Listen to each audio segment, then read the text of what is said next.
Hello Guardians, it is Ebontis here, and we are in another week of Destiny 2, February 19th. We've got Iron Banner, Shattered Throne has returned in the Dreaming City because the curse is at its strongest again, and we are just a couple weeks away from Joker's Wild in the Season of the Drifter. So, lots of things on the horizon, decent week in Destiny 2 as well. If you haven't done Shattered Throne, still need your Wish Ender bow for those corrupted eggs.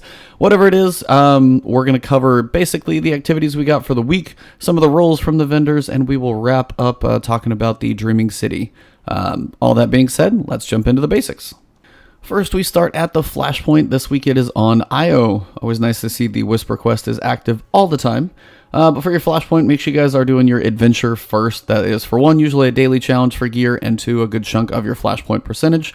So knock that one out first, and, you know, if you're helping people out for Whisper runs or anything like that, nice to know the public events all in the Lost Oasis will activate that portal for Whisper for the normal version. If you got the heroic, it sits there the whole time.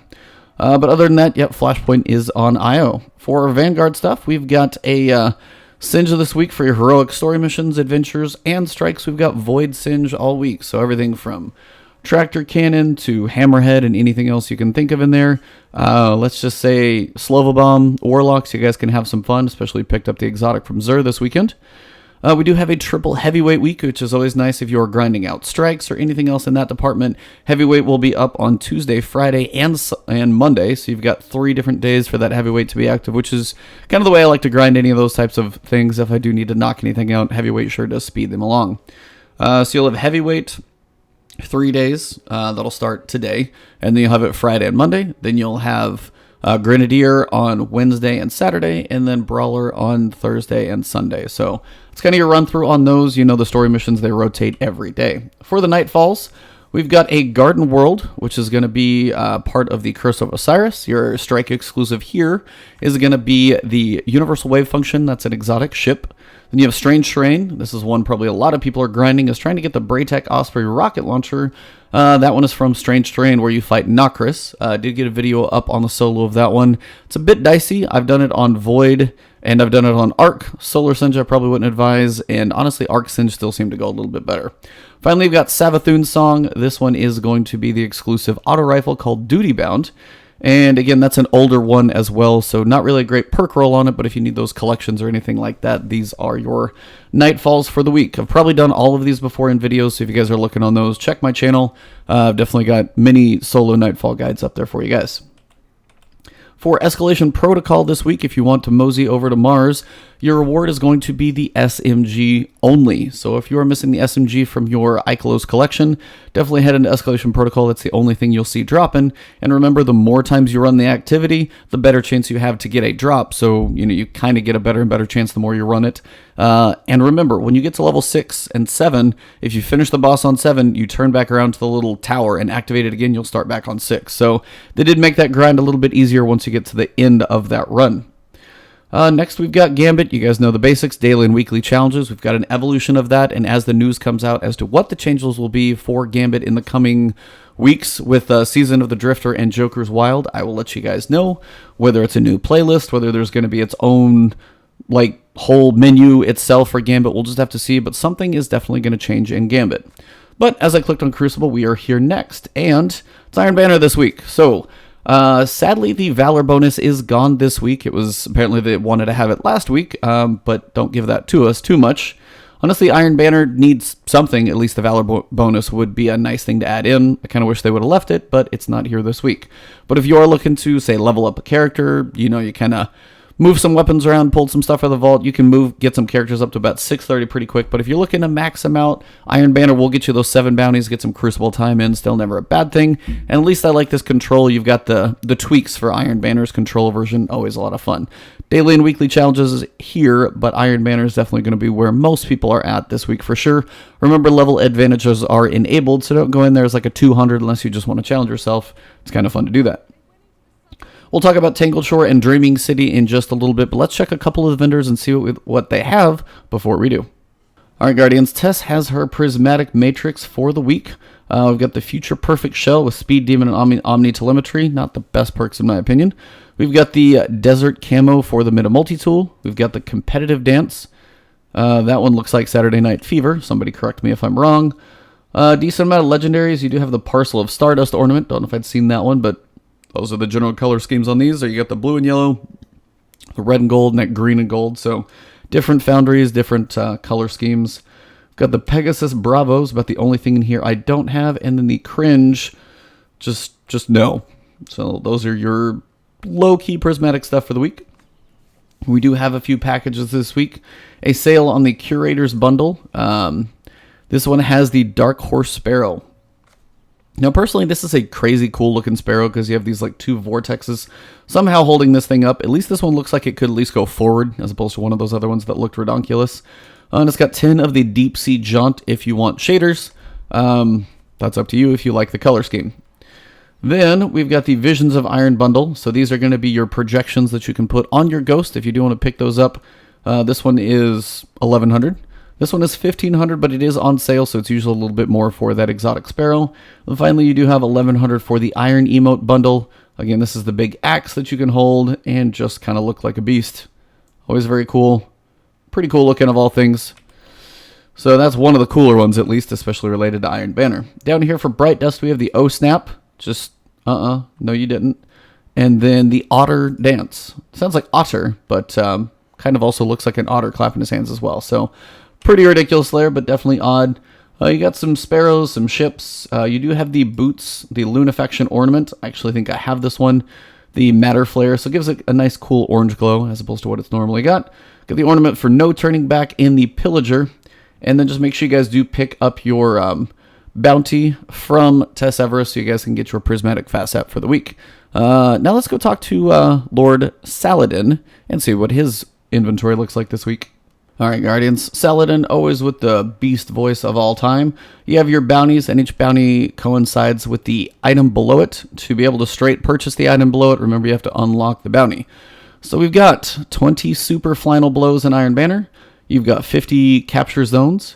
You've got 15 completed matches, 50 orbs generated. That one's actually usually longer than you think because as you use your super, you may not create that many orbs. So that one's usually one of my longer ones for sure. Win matches in the Iron Banner, 7. Defeat Guardians, usually a decent amount, but that one probably happens pretty naturally. And then finally, land final blows while your team has the power play. So that is one if your team does go on the power play, especially if you're looking to try and, check this box. Try and save your super, try and get a roaming super or at least a multi-kill chance super. And if you do, end up in a match with a power play, that's your time to kind of go push on the other team, pop your super. And that's usually when you can get a couple of these for sure. Or heavy ammo, that's probably the other one. But you do have your armor sets. They do tend to be mobility, it seems like. So preference there. Looks like for the Warlocks, got some sniper rifle reserves, sniper rifle scavengers, machine gun scavengers for the gauntlets. That's definitely a solid thing. Still waiting for some perfect rolls, but don't quite have them yet. Again, same thing here, sniper and machine gun reserves. If nothing else, scavenger and reserve on snipers and machine guns, quite beneficial.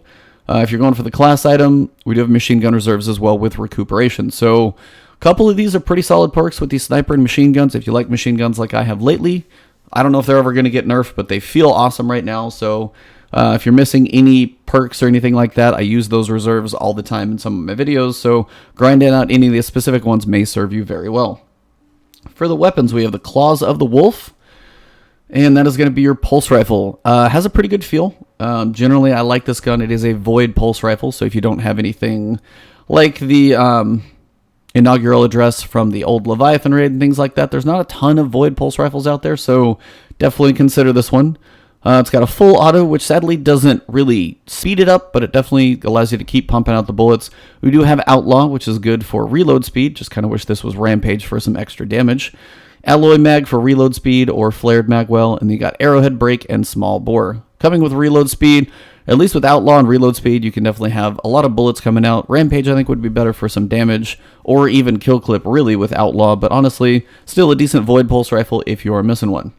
Finally, we've got the Swarm of the Raven. We've got the Grenade Launcher, at least coming with a Blast Radius perk. That's pretty much the only way to go. It's got Proximity Grenades, it's got Snapshot Sights, and it's got Rampage. Now, this perk is... you may not get that much out of it because you're probably not going to dump a lot of grenades out that won't kill somebody in the first place. But Snapshot Sights, I don't know. Me, sometimes I'll go ADS with a grenade launcher. Fallout would probably tell you don't ever do that, and he's better than me, so I'll definitely defer to him. But honestly, the big one here is proximity grenades and blast radius. Those two alone are good. The blast radius on this is about as tiny as it gets. At least volatile launch will bump it a smidge, but it is still pretty small. But at least blast radius and volatile with proximity, it's as good as you can ask for, at least on that side. These two probably could be better. So, not terrible, but not amazing, but some of these perks here with machine guns and things like that, definitely stuff to consider. Sniper rifle aim, special ammo finder, restorative mods. I'm not sure what the other two classes are, but at least the Warlock's out there, since that's what I'm on. Got some decent rolls this week. All right, let's go see what Ada1 has for her inventory of for her powerful weapon frames. All right, Guardians, this week we have a couple really good frames. We've got the Pulse Rifle, which will be your blast furnace. This is one I desperately want, a good roll on at least. I keep getting half the roll, but I really am waiting for that Feeding Frenzy Rampage roll. Not yet, but cross my fingers at some point. Also have the Hand Cannon, which can have a pretty amazing roll of, I'm pretty sure it's Kill Clip and Rampage together, which is insane for damage. Yeah, it's a fun Void Hand Cannon to use. I've used it in quite a few places. So if you don't have it, if nothing else, get you a couple. See if you can get some good rolls. Blast Furnace as well, a really, really solid pulse rifle. I love the way it fires. I just need that perfect perk combination to replace my Go Figure with a Blast Furnace. But overall, those are what I would pick. Also got the Sword Frame. Again, if you get that magical surrounded everything roll and a surrounded mod in there, that thing is apparently a beast. So some options there, but me, I like the guns over the swords, so I would go for order for me importance, pulse rifle first, then hand cannon, and then the sword. So let's go swing by Spider on the way to the Dreaming City and wrap this thing up. All right, Guardians, so make sure you guys do pick up your 1 enhancement core for the week. I already got mine, so 20 would be the next one. If you got shards, you can get them, but I really don't need too much to enhance at this point, so holding on to mine. If you guys need basic, easy bounties for Ikora, remember a couple of these are usually pretty simple. Shoot 50 enemies, shoot 35 Cabal, pretty straightforward. Finally, we got the Wanted the Eye in the Dark. This one is on Mars. Again, if you're over like 550, these really aren't that bad. If you're leveling up a spare character, make sure you find all the powerful gear stuff that you can find, and this is another one. Off to Petra, and here we go. All right, Guardians, so finally we come to the Dreaming City. It is Curse Week 3, and my favorite thing is up. The Shattered Throne is there. Now, I did my Warlock solo Flawless Shattered Throne previously.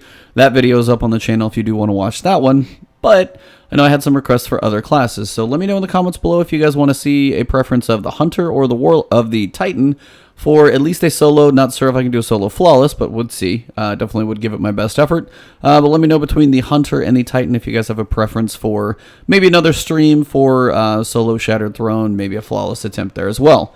But all that being said, Shattered Throne is up. Let's go find Petra and Ray Sylvia so we can see what her final things are for the to-do list.